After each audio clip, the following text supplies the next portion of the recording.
Hello dear aspirants, cubes అనేది ఎంత ఈజీగా ఎంత టెక్నికల్గా మనం చేద్దాం అనేది ఒకసారి చూడండి, చూసి మంచిగా నేర్చుకోండి ఫ్రెండ్స్. సో చూసుకుంటే కనుక ఇది a+b whole cube formula a 3 గాను b 6 గాను డివైడ్ చేద్దాం. డైరెక్షన్ వచ్చేసరికి రైట్ టు లెఫ్ట్ డైరెక్షన్ అండి. అట్లాగే రైట్ టు లెఫ్ట్ డైరెక్షన్ చూసుకుంటాం. ఫస్ట్ టర్మ్ ఏంటంటే ఫ్రమ్ రైట్ టు లెఫ్ట్ కాబట్టి b క్యూబ్ చూస్తాం ఫ్రెండ్స్. b క్యూబ్ అంటే 6 క్యూబ్ అంటే 216 లో యూనిట్స్ ప్లేస్ 6 మాత్రం లోపలేసి 21 అనేది బయట ఉంచుతామండి. ఈ b క్యూబ్ ముందు ఉన్నటువంటి టర్మ్ ఏంటంటే 3ab² ఫ్రెండ్స్. ఇక్కడ a అనేది 3 అవుతుందండి, ఓకే. b అనేది 6 అండి. సో చూసుకుంటే 3 మూల 9, అలాగే 9 × 36 చేయాలండి ఇక్కడ. సో 9 ఆరుల 54, 9 మూల 27, 5 32, 324కి ఏదైతే 21 క్యారీగా ఉండిపోయిందో అది కలుపుకుంటే ఏమవుతుందంటే 345 ఫ్రెండ్స్. లోపల 5 వేసుకుంటే 34 పక్కన ఉంచుకుంటామండి. దీనికి ముందు ఉన్నటువంటి టర్మ్ ఏంటంటే 3a²b. సో 3 × a అంటే 3 కాబట్టి 3² × 6. సో 3 × 3² ఎంత అవుతుందంటే 27 అవుతుంది. ఓవరాల్గా 3 క్యూబ్.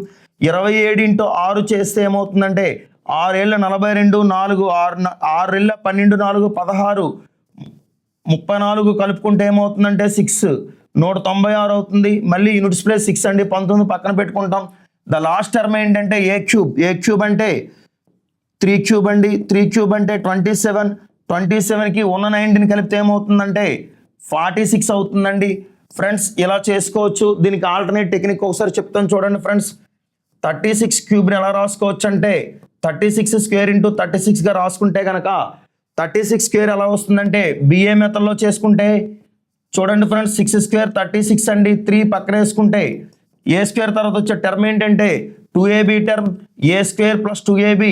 సో 6 మూల 18, 18 36, 36కి 3 కలిపితే 39 అండి. యూనిట్స్ ప్లేస్ 9, 3 పక్కన ఉంటుంది ఫ్రెండ్స్. a² తర్వాత 2ab తర్వాత లాస్ట్ టర్మ్ ఏంటంటే b² అండి. సో 3² 9 అండి. 9 + 3 12, 96 × 36 చేస్తే మనకి 46656 వస్తుంది ఫ్రెండ్స్, ఓకేనా. ఇప్పుడు మీరు 78 క్యూబ్ అనేది ఫార్ములా ద్వారా కానీ లేదా 78² × 78 చేసినా సరిపోతుందండి. 78² అనేది బిఏ మెథడ్లో చేసుకుని × 78 చేస్తే వాల్యూ వస్తుంది ఫ్రెండ్స్, లేదా ఫార్ములా ప్రకారం చేసుకున్నా వస్తుంది ఫ్రెండ్స్. Please try it.